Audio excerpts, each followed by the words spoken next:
So, good morning, everyone. Good morning. Good morning.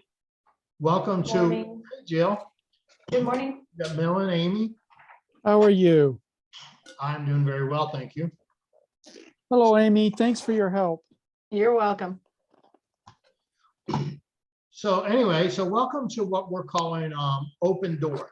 So it's kind of like, it's a virtual open door. If we were in an office, my door would be open. You can come in and ask questions. So, so we, and I had agents that had sent me questions via email. And so we'll kind of go through those. And then, of course, you guys are here, so you can ask questions as well. But I'll go over the questions that were asked. So the first one we had, Barbara asked, she texted me on Sunday, because last week we had actually did a mastermind on multiple offers. We talked about multiple offers. And then so she said, hey, we didn't talk about, can a buyer make multiple offers on property, right? On different, a buyer make offers on multiple different properties. And, my answer to that is, there's nothing in the law that I'm aware of that says you can't. And as far as ethics go, it's not, you don't really run into an ethical situation unless you have multiple properties under contract, and then you're tying them up, knowing very well you're not going to close on, you're only going to close on one, if that. I mean, you may do inspections and cancel them all. So there's really, again, there's nothing that I'm aware of in the law. So with that said, and then as far as ethics go, just play by the rule of do unto others. Now, because here's the argument that the problem is, you make an offer, you can't just make one offer and then wait 4 or 5 days to find out if you've got it, then go look at another house and make an offer on it. Because then maybe your other one that you liked is now gone. So it's kind of, and it's just a condition of the market. It's really not agents or buyers trying to be unethical. It's just, what else are you going to do? You have your duty as a buyer's agent is the best interest of your client, which is the buyer. So if your objective is to get them a house and that's your duty, which you are bound by, then yeah, make it, like I said, there's nothing in the law. Now, it only gets sticky if you actually wind up with 2 properties under contract. That's the only time it gets sticky. So, and then what do you do at that point? So what I would do, if you're going to do that, I would have conversations with your buyer saying, look, we're going to make offers on these 3 properties. Now, and then you have to prepare them and say, okay, out of these 3, which one is your number, let's rank them, number 1, number 2, and number 3. In other words, if we get 2 under contract and we know we got your number 1 under contract, then let's just cancel number 2. Vice versa. So, and that you're going to have to prep it with that, prep your buyer so that right away, because let's say number 1 comes up, let's say you win number 1 bid, you got it under contract, and you still have offers out there, you can just immediately cancel the offers. Hey, we remove our offers. The other thing is, if you go past 4 days, then you need under contract. In other words, if you're under contract, you have to have earnest money for each property that you're under contract. You can't use one earnest money for both. In other words, each one is going to have its own earnest money. And then this brings in the question of, non-refundable earnest money. That's going to be, I don't know if you can really get away with that in this, because what happens if, you got $5,000 earnest money, non-refundable on 3 properties and they all win. Oops. The odds of you winning all 3 are slim to none. It's tough getting 1 under contract, let alone 3.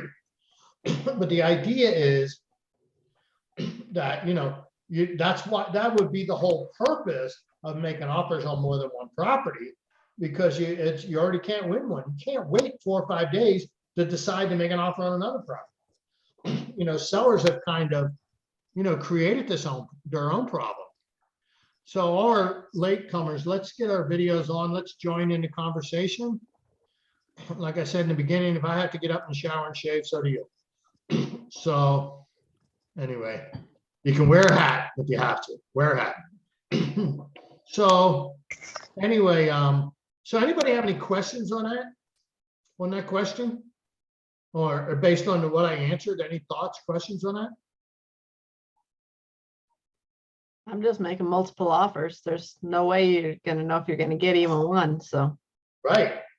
I mean, it's a condition of the market, and, sellers have kind of put us in that position by dragging their feet. In other words, if you can make an offer and find out in a day, well, then great, yeah, then you wouldn't have to. But regardless of what time of acceptance you put down, it's a seller's market. If I got 8 offers, 10 offers, I don't care what time of acceptance you put down. I'm in control here if I'm the listing agent, period. So, and that's kind of how that works. So anybody have any other thoughts or questions on that? I'm not aware of any law against it. And like I said, ethics would only come into play is it when you have 2 under contract or multiple under contract and you're stringing them along. So, because very well, you can't qualify for 2 properties. So one of them, you're going to have to figure it out. So, and if you find yourself in a situation, call me immediately. So I have some questions written down that people have sent in. Unless anybody here has a question, we'll go through that. I figure if you show up, you got dibs. Well, if not, I'll go through the list. So the next one Pam asked about appraisal gaps. So let's talk about that. So it depends on, so there's 2 sides of a transaction, right? You got the buyer side and the seller side. So, we'll talk about each side. It depends on which side you are, how you're going to approach this. If you're the listing agent, you represent the seller, then I highly recommend you use the appraisal guarantee addendum that's in the MLS. The appraisal guarantee addendum in the MLS has a floor. See, because a lot of agents would write their own and say, in the event the property appraises for less than the purchase price, buyer will pay, $5,000 over the appraised value. So there's a couple of things we have to talk about with that language, just that language alone. One, there's argument that question, that statement doesn't modify the purchase price. So let me repeat it. So if the language said, in the event the appraisal comes in for less than the purchase price, then buyer agrees, buyer will pay $5,000 above the appraisal. Now, by show of hands, does that change? So let's just do a what if. So what if the purchase price is $450 and the appraisal comes in at $430? Based on that language, does that mean the purchase price is now $435? There has to be an agreement between the seller has to agree to that one way or another. Just the language. Well, let's say they accept the addendum. So you add an addendum to your offer that says, in the event the property appraises for less than purchase price, buyer will pay $5,000 above the appraisal, and the seller accepts it.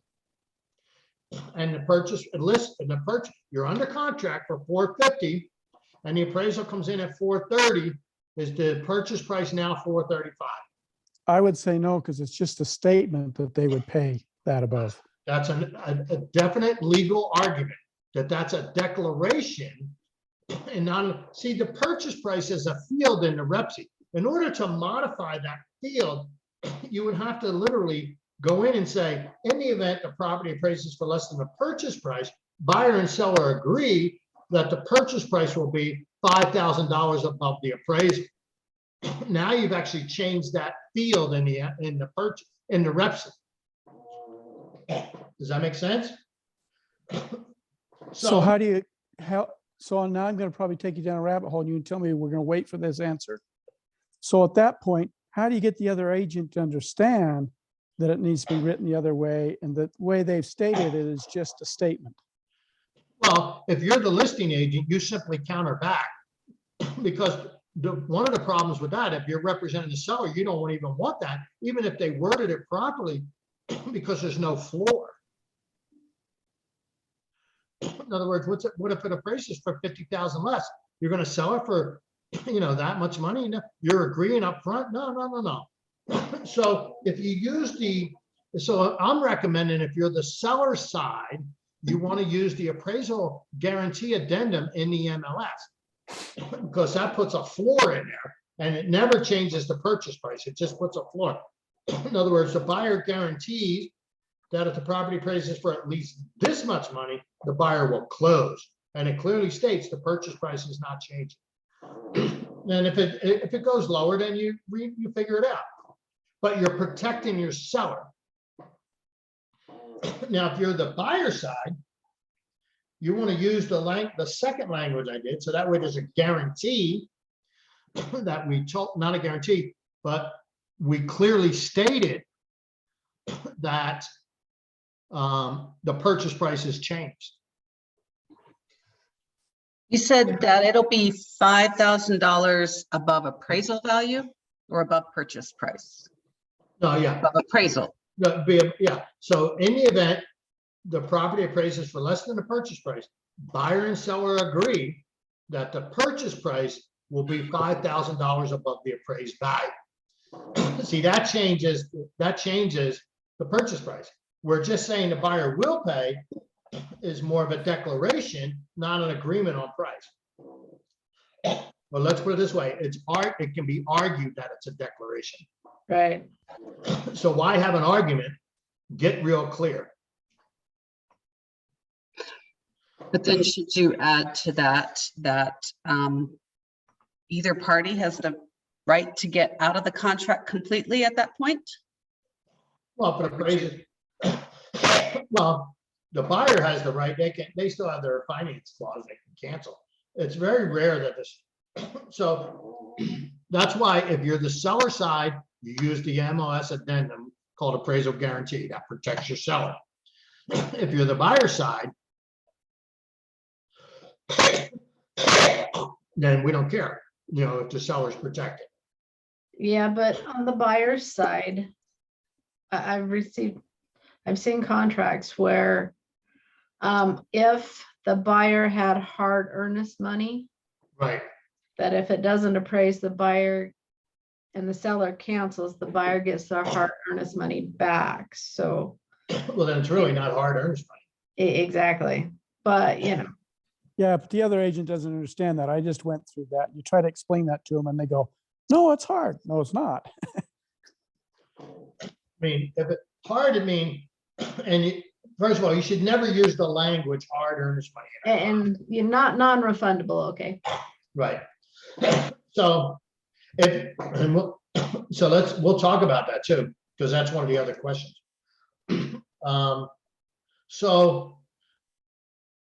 So we have some people here. Join us on camera, boys and girls. So that, let's see. Yep, there we go. Jen had a cover on hers. So anyway, you're left, Barb.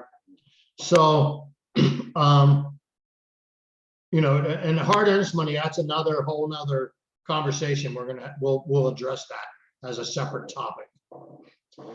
So Barb, just to let you know, we actually talked about your kind of buyer make multiple offers, offers on multiple properties. And so we addressed that. So it's basically the same conversation you and I had on Sunday. Or Monday, whenever it was. So anyway, so let's talk about, so any questions on the appraisal guide? If you're the buyer, use the language I gave you. If you're the seller, use the MLS addendum, even if they write their own with their offer, you just counter back and say, here's our counter offer. And, now we're in charge, right? Because if they're writing appraisal guarantees, the odds are great you have multiple offers. So, anyway.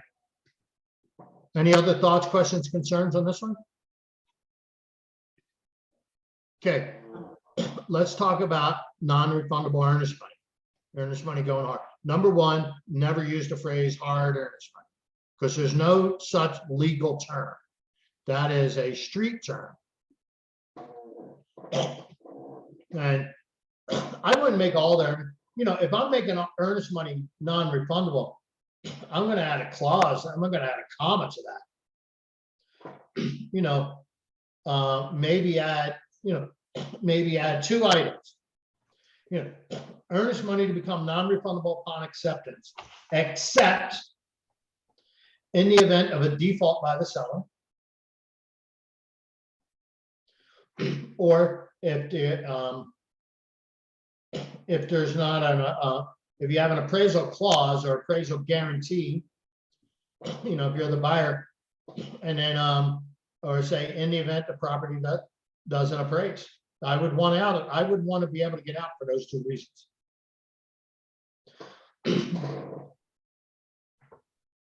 Does that make sense? Yeah, Because at the very least, you have to say, except in the event of a seller default, because what if the seller defaults? You don't get your money back? That's nuts. You gotta have your buyers get their money back. So who do we have that joined us at 801-493, blah, blah, blah, blah, blah.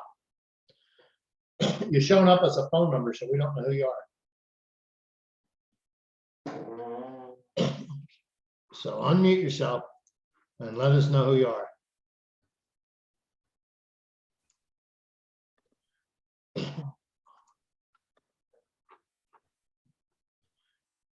Or I'll have to come and get you. I'll have to figure you out then. But anyway, so any thoughts on that? Any thoughts on, I don't know. so what are you seeing, Amy? Amy's transaction coordinator, so she sees a lot of contracts. Well, I see a lot of the appraisal gaps, some with the wording and some with, the addendum. Not seeing a lot of FHA contracts getting accepted. So if you're getting them accepted, let me know how, because I've got somebody who wants to do FHA. Right. Yeah, you almost just got to beg. Part of the problem with FHA is typically an FHA borrower does not have appraisal gap money. I mean, that's just the issue. If they had money, they would more than likely they wouldn't be going FHA. Now, sometimes you can have a lot of money, 30, 40 grand, 50 grand, and still have to go FHA for various credit reasons. So, because if you have a 580 credit score and you can go FHA with 10% down. So, so if somebody's got credit in the toilet, but they got money, yeah, you can still pull it off for the most part. So just be careful.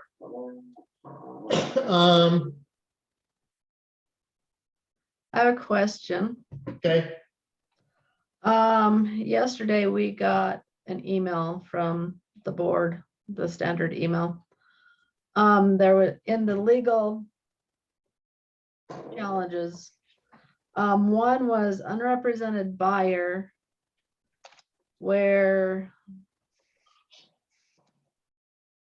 the agent on the other side was found to Well, act there was no agent on the other side. It was an unread buyer. I mean, the seller's agent. yeah, the seller's agent, yes, Okay. was found to be acting as limited agent because they provided the Rep C and other forms. So as we do unrepresented buyer in our company, where do we send people for the forms? So we're not providing them to them. Right. if That is the case. Now, keep in mind, the agent wasn't found guilty of anything. These No. are pending arguments. Okay, These are pending arguments. So I'll find it. yeah. I don't know. Let's see.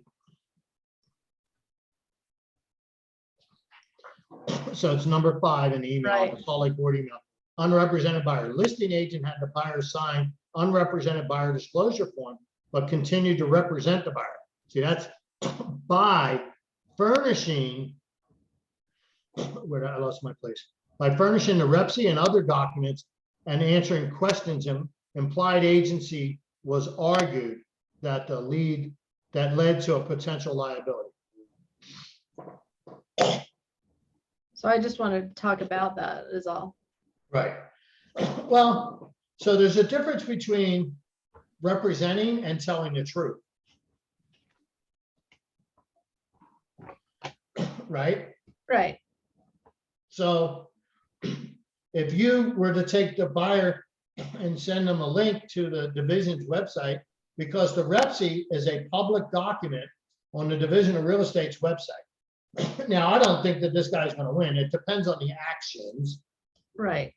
And then, I think maybe an addendum to the unrepresented buyer disclosure needs to be added to say that, you agree that we will answer questions but not give advice. You agree that we can, provide you with documents you will need to make an offer. So, something like that wouldn't hurt.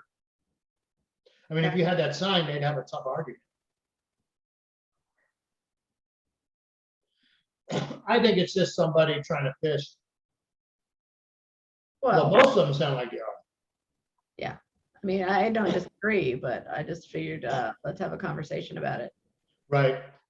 Yeah, and barring the outcome, I'm kind of in limbo on that one.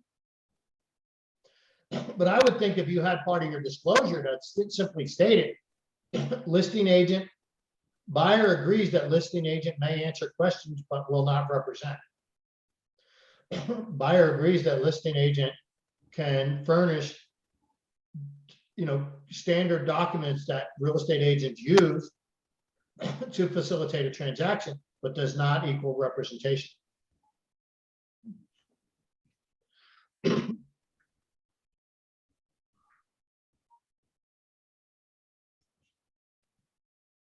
Something to that effect. But that's a good one, Amy. All right, we got one more on our list. And then,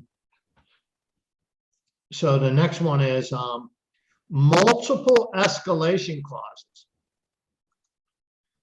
So that's always an interesting one, right? So, so I guess they didn't really mention whether they were they're referencing the buyer or the seller side. So I'm assuming if you're dealing with multiple escalations, you're on the listing side. So what I did, in my famous 33 offer sold for $200,000 above list price offer. So once I narrowed it down to a group, I just sent out an email, highest and best. It said highest and best, and we're not interested in any escalation clauses. Bring your highest and best. After I narrowed it down. The other side of that is what I would do. I would just counter and say, number one, there is no escalation clause. 2, purchase price is. That's how I would handle it from the seller. There is no, just because you made an offer with an escalation clause doesn't mean I'm agreeing to an escalation clause. Right? That was an offer. So in order to have a contract, you have to have offer, acceptance, and then conveyance.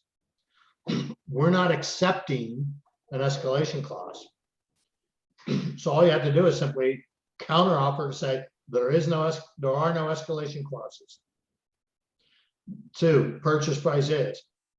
And then you just tell the agent, this is what we're doing. Remember, don't just like throw addendum back and forth till you come to a meeting of the minds. Get on the phone and work it. I mean, come on, earn your money, right? Get on the phone, negotiate this deal. Right? We should have one offer and then kind of one counter offer. Does that make sense? I mean, you don't just throw a counter offer and then they throw another counter offer and they throw another counter. No, get on the phone and work it out. We can do this, we can do that. What about you? What do you think? Blah, blah, blah. We can do this, we can do that. The 2 agents know, the 2 agents are negotiating, but then they have to go back and get their clients to sign it. So then you go back to your client and go, based on their wants and needs, based on our wants and needs, this is what I negotiated. I feel this is the best negotiation we have based on everybody's wants and needs. Then they say, well, what about, don't you represent me? And I'm like, well, yeah. And my job is to get the deal done. Not represent you so much that the deal fails. See, if I represent you to a level to where the deal fails, then I failed at my job. There's a real fine line there, between, getting these things negotiated. But there's no point in throwing things at a buyer that they can't do. I mean, what would the point of that be? I mean, it's like, well, that makes no sense. Right? Make sense? Any thoughts, questions, concerns?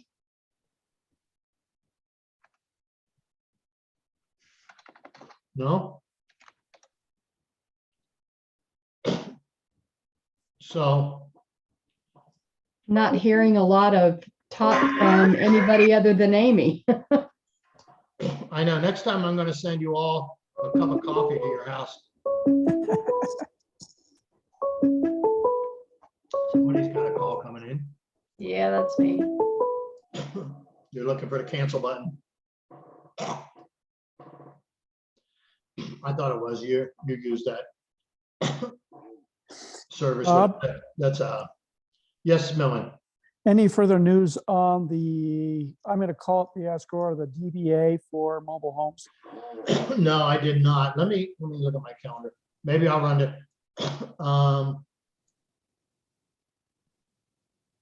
Maybe I'll run down there today. No, I don't have any other news. Okay, I mean, push come to shove, we do it the old way, okay. So. Yeah, I was going to call him today and see if we can get that money, start that transfer and wire, so we're not waiting for hours tomorrow. Yeah, we want it wired. Yeah. I mean, as long as they wire in the morning, we can close out in the afternoon. But Rick has to know. You can't just like spring it on Rick. to No, say, I would call him and let him know. Yeah.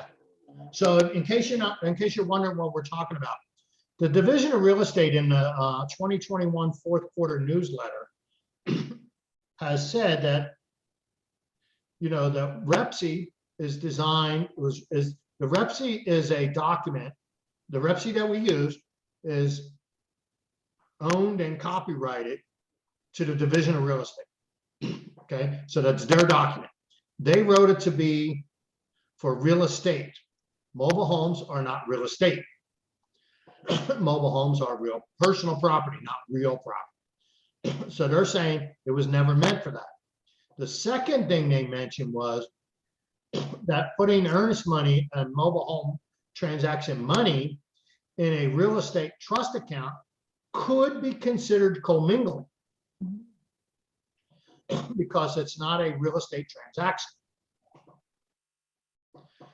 So in the meantime, I have a DBA called Mobile Home Transactions, because we've actually had more mobile home transactions this year so far, and we're only at 1/3 a year than I think we've had in the previous 8 years. I think we have 4 going right now. So, and that's a sign of the times. Mobile homes are becoming the affordable housing. You know, so they used to be the low income housing, but low income, those numbers got shifted around dramatically. I mean, starter homes are now 450, 500. Who would have thought, you know, the slab on grade Hoffman Heights house would sell for 395. We used to buy them at 50 grand and flip them for 80. You know, I know I'm old, I get it. You know, so in case you want, so we created a DBA called Mobile Home Transaction, and we now have a separate account that we'll manage mobile home money with. I just have to run down to the bank and add the DBA to that account so we can change the name of that account. We already have the account. It exists. So Okay, next question. I also have a mobile home purchase contract. I have a mobile home addendum, and I'm working on a mobile home seller finance addendum. Okay, so the mobile home, I'll call it purchase contract That's that what I you've got written, is it available now if I were to need to write one today? Yeah, actually it is. If you need it, let me know.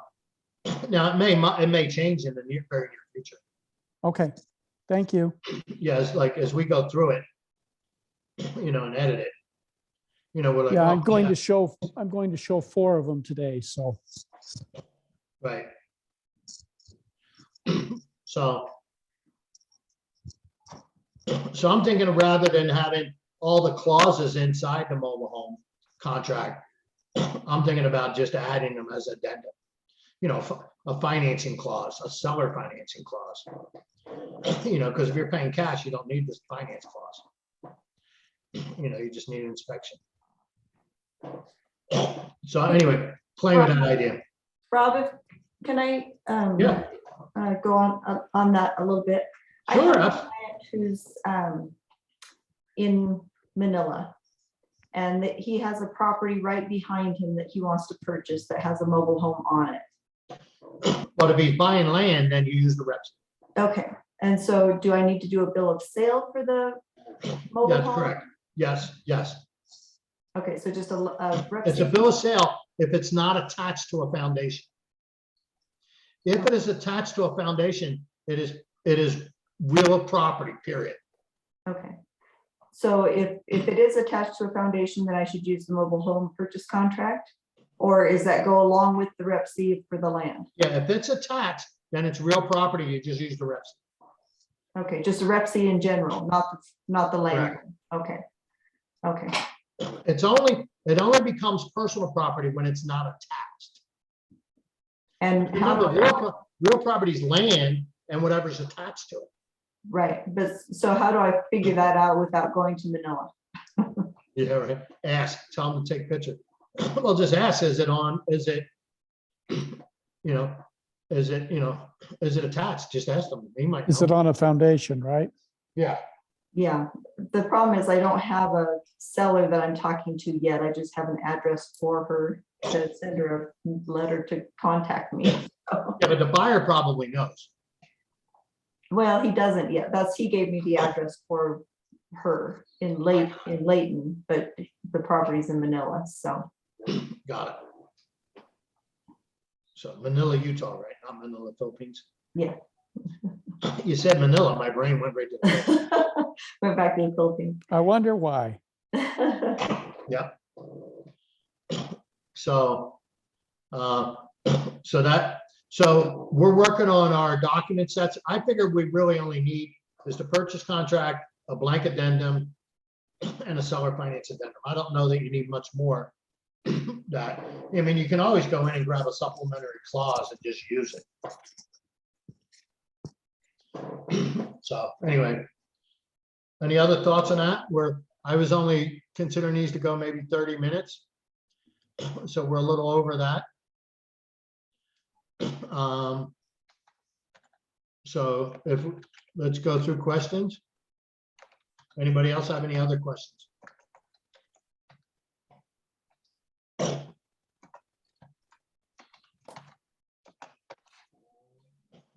No?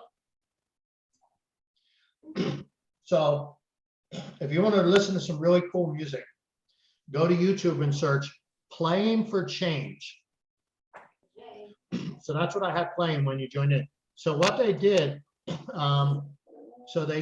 go around the world and they'll just find somebody and they say, here, play this song. And whatever instrument they play, they'll listen to it in a headset and I'll play theirs. And then they just record their instrument. And then they have like maybe 10 people all over the world playing a song. And then they take each recording and then they take in the studio and they blend it all together. And they make this, and they show the video of the different people playing. It's pretty cool. And there's some really good songs. It's really, really cool. A lot of them are just classic songs, you know. So, Check it out for sure. Thank you. yep. Yeah, it's like a new twist on things, you know. So, okay. If anybody else has any, if nobody else has any questions, then I am going to skedaddle. Thank you, Rob. Thanks, Rob. Thanks, guys. Thank Love you guys. you. See ya. Bye.